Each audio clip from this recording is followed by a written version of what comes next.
Les rendez-vous de la conservation, un podcast inspirant proposé par MOOC Conservation et Youth Conservation de l'ICN. À travers des interviews d'acteurs engagés dans la conservation, nous souhaitons informer, former et inspirer tous les passionnés de la nature qui s'impliquent dans la protection de l'environnement. Bienvenue dans ces rendez-vous de la conservation.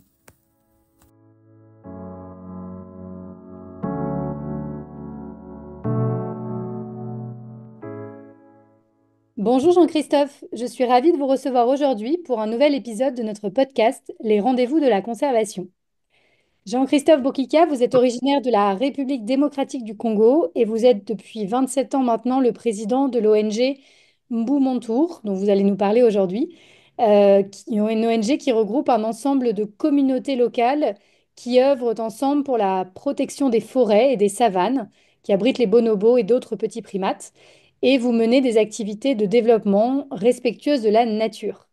Voilà, ça c'était une introduction un peu générale. Je vais vous laisser la parole maintenant, Jean-Christophe, peut-être avec une première question plus personnelle et qui vous concerne, c'est-à-dire votre parcours. Est-ce que vous pouvez parler à nos auditeurs de votre parcours? Qu'est-ce qui vous a amené à vous engager pour la biodiversité et notamment pour la défense, des primates? Bonjour Hélène, je suis Jean-Christophe Bokika, président de l'ONG Bomoto. Je suis de la République démocratique du Congo et j'ai fait mes études dans le territoire des Bolobos, et toutes mes études bien sûr, sauf l'université que j'ai faite à Kinshasa, à la faculté de droit.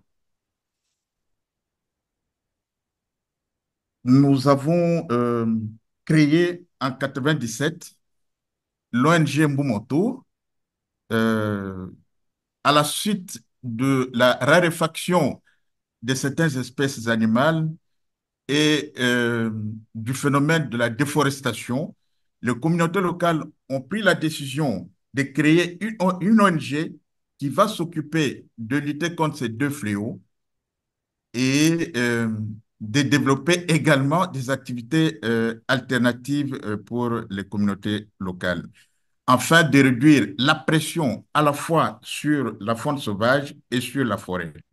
Sur la faune sauvage, en développant notamment des activités alternatives, notamment l'élevage de la volaille et du petit bétail, et sur la forêt, en orientant progressivement les activités champêtres vers la savane. Mais en 80, en 2001, nous avons été informés du braconnage de bonobos. Les bonobos qui est considéré dans notre zone, dans notre terroir, dans notre coutume, comme un humain. La légende dit qu'il a habité avec les hommes, mais c'est parce qu'il n'arrivait pas à honorer sa dette qu'il a préféré se réfugier en forêt pour ne pas devenir l'esclave de son créancier. D'accord. C'est alors que nous avons commencé à mener la sensibilisation. Mais comme on n'avait pas assez de moyens, nous avons conçu un mode de sensibilisation euh, tout à fait original qui consiste à monter un groupe folklorique qui va composer des chansons qui véhiculent le message de protection des bonobos et de la forêt. Mais l'autre difficulté est que les organismes de conservation que nous avons contactés à Kinshasa pour nous appuyer dans cette campagne de sensibilisation ne nous ont pas pris au sérieux, estimant que les bonobos ne peuvent pas se trouver dans notre zone, une zone qui est constituée de mosaïques forêt-savane.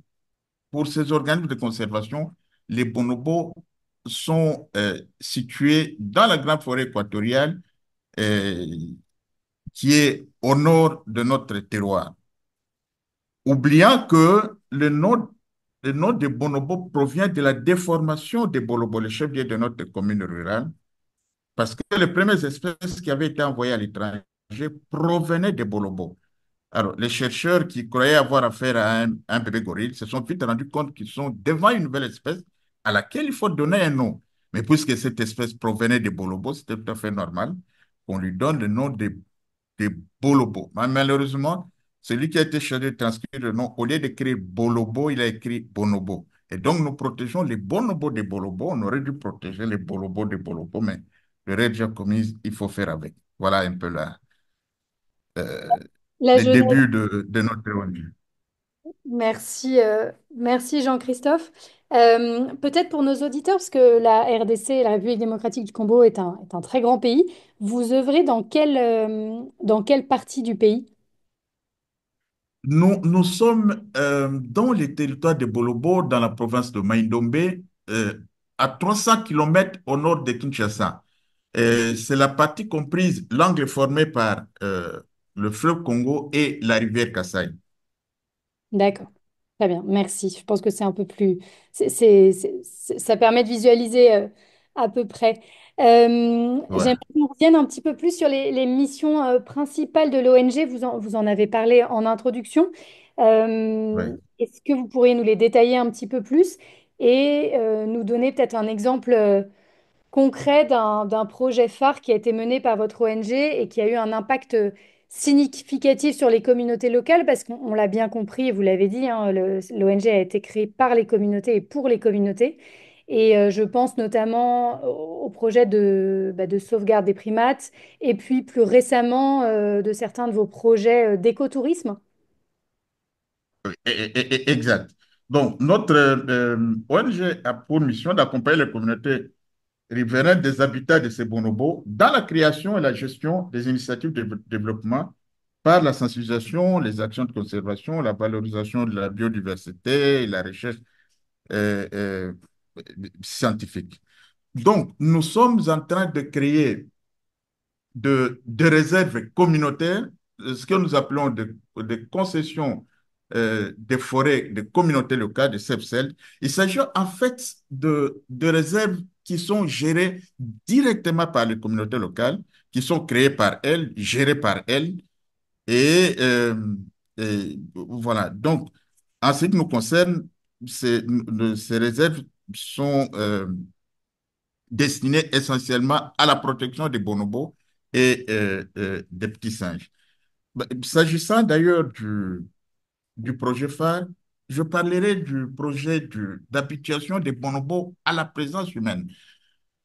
Et nous avons depuis un certain temps habitué, au départ, il faut signaler que nous avons 6 sites d'observation des bonobos, mais seulement 3 qui sont consacrés à l'habituation des bonobos à la présence humaine, les 3 autres étant consacrés au simple monitoring. Et donc, dans ces 3 sites, les bonobos sont habitués à la présence humaine pour développer l'écotourisme et la recherche scientifique. C'est un projet phare dans la mesure où euh, ce projet a réussi à placer notre zone sur l'orbite scientifique internationale. Aujourd'hui, beaucoup d'universités nous recommandent leurs chercheurs, leurs étudiants, des universités aussi bien nationales qu'étrangères. Je ne voudrais pas les citer ici pour ne pas faire la publicité, mais en tout cas des grandes universités. Et aussi des grandes chaînes de télévision ont déjà réalisé des documentaires dans notre site sur le bonobo. Parce que la particularité de notre projet est que, à l'opposé des initiatives de conservation, notre projet est né de la volonté des communautés locales qui ont pris la décision de protéger leur biodiversité et qui remontent l'initiative vers les partenaires, vers l'État. Tandis que dans d'autres projets de conservation, dans la conservation classique, le projet est né dans un bureau climatisé de Kinshasa et on l'impose aux communautés locales. Ce qui fait que très souvent, il y a toujours eu des conflits entre l'État et les communautés locales, parce que les communautés locales n'ont pas été associées à la création de réserves, de parcs, ce qui justifie un peu les degrés élevés du braconnage.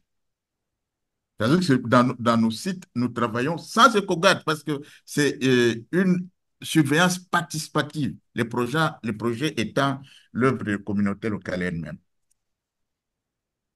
Ouais, très intéressant.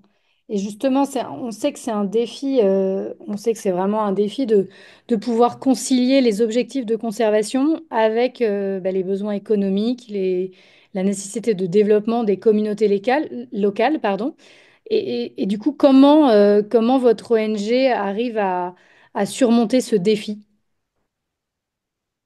Oui, parce que, comme je l'ai dit tout à l'heure, nous, on n'est pas là pour exclure les communautés locales à ne plus accéder aux forêts. Nous avons trouvé un équilibre, bien sûr délicat, euh, qui consiste à protéger à la fois les intérêts des animaux et ceux des hommes. Donc, il s'agit ici d'une espèce de cohabitation pacifique entre les humains et les hommes. C'est ainsi que, à côté des actions de conservation, nous développons des activités socio-économiques, notamment l'agriculture, l'élevage de la volaille, l'élevage du petit bétail, au profit des communautés locales qui ont consacré une partie de leur forêt à la protection de la biodiversité.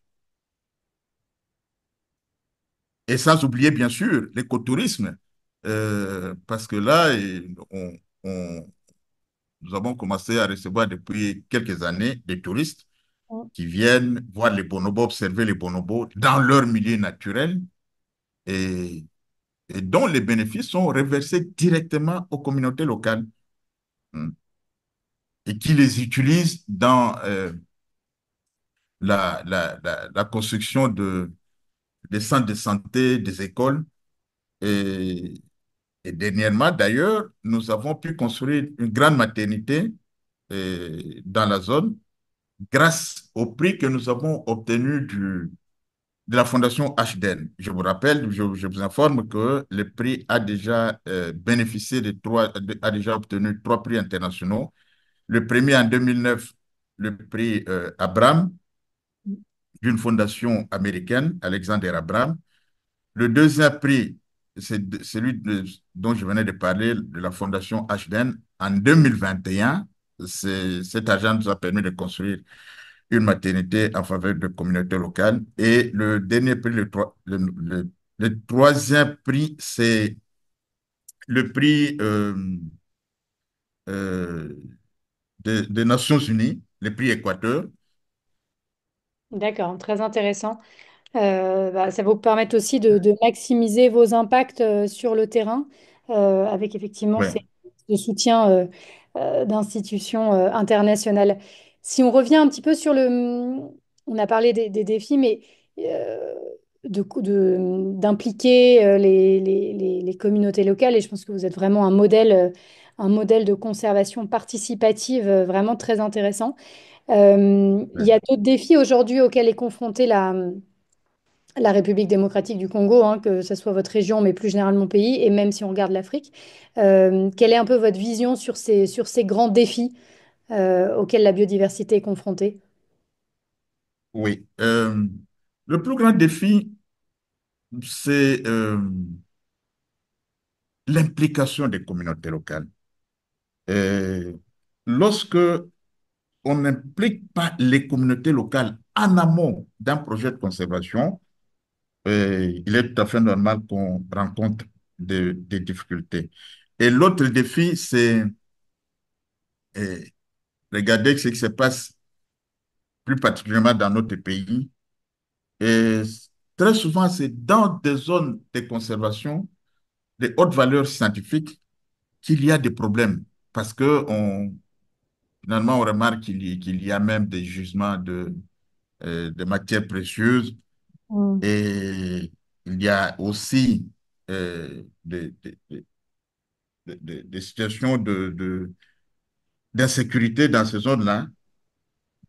Par exemple, à l'est de notre pays, les rebelles qui sont dans le parc, ils Mm. sont en train de tuer les animaux, de tuer même les éco-gardes. Et ça, franchement, c'est un défi énorme. Et Oui. l'autre, le troisième défi, c'est le manque de ressources financières pour accompagner les communautés locales dans la création des aires protégées. Bon, mais ici, je parle plutôt pas des aires protégées classiques, mais des CFCL, des concessions forestières des communautés locales. Et il y a également le faible appui de l'État à ces initiatives-là. L'autre défi, c'est la méfiance des bailleurs vis-à-vis des ONG locales.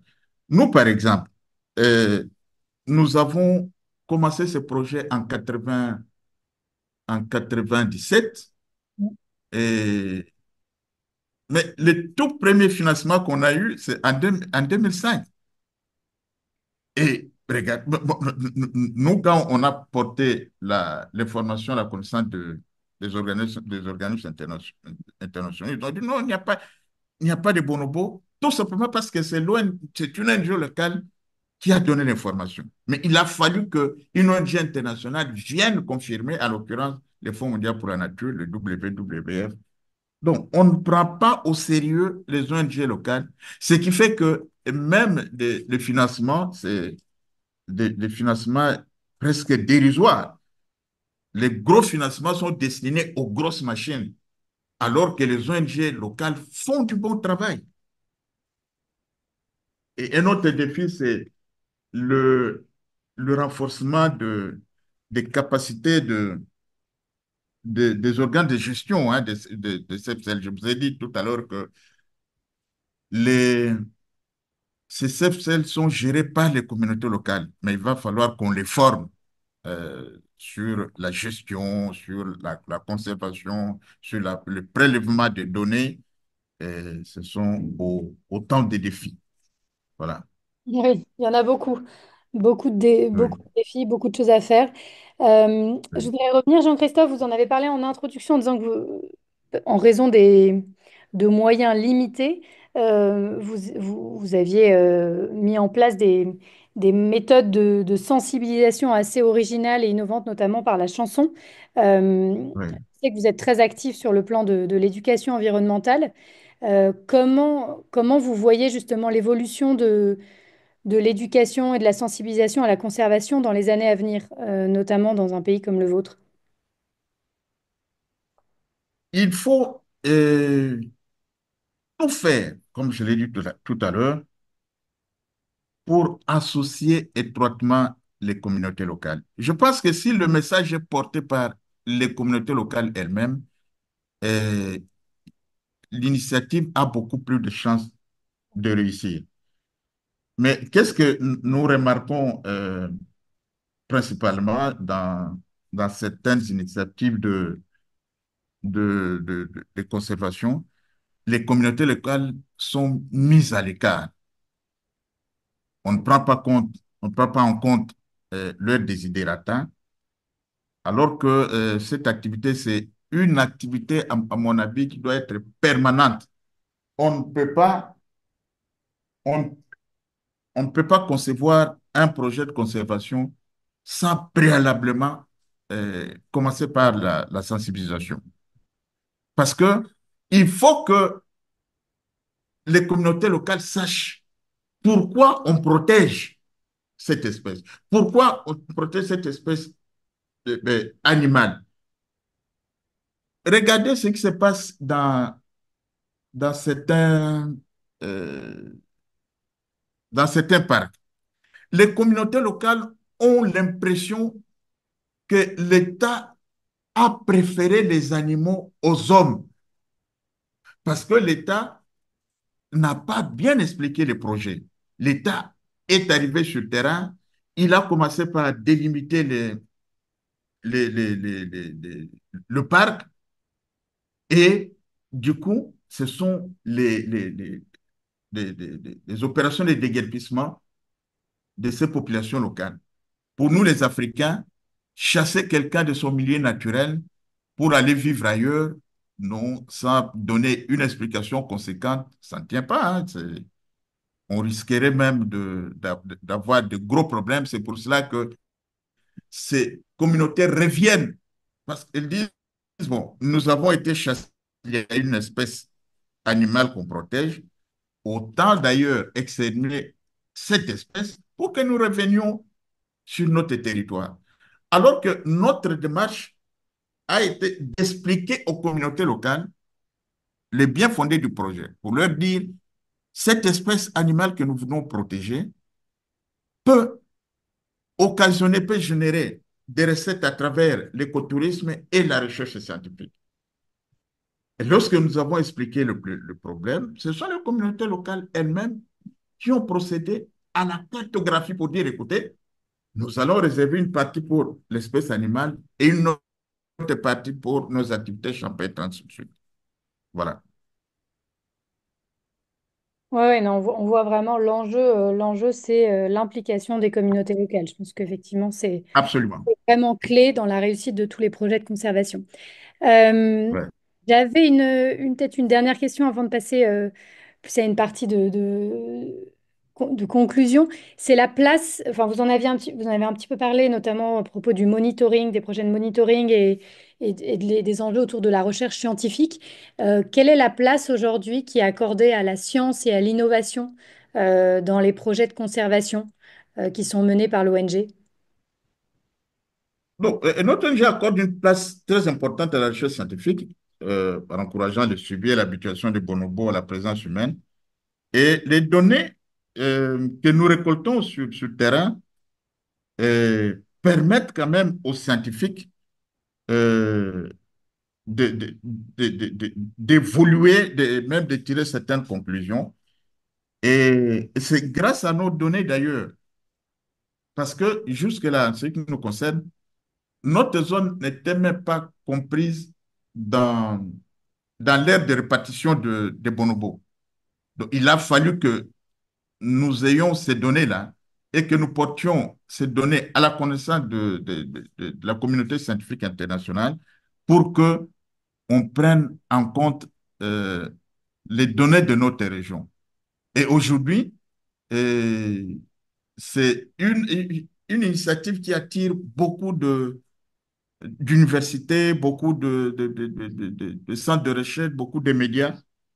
Et c'est grâce à la place que nous accordons aux scientifiques. Et je vous informe qu'il y a eu déjà plus d'une dizaine de thèses et doctorats qui ont été préparés chez nous ici, qui ont été défendus grâce aux données qui sont sur le terrain. Hmm. En ce qui concerne l'innovation, nous, comme je l'ai dit, notre projet revêt un caractère original parce que nous avons tenu compte aussi bien des intérêts de la biodiversité et de la survie de l'espèce humaine. L'espèce humaine doit vivre, doit profiter de sa biodiversité. Et ce qui fait que, comme je l'ai dit tout à l'heure, nous avons cherché à obtenir un équilibre délicat, bien sûr, entre les intérêts des animaux et ceux des hommes. Hmm. Merci beaucoup, Jean-Christophe. C'est vraiment, vraiment très intéressant.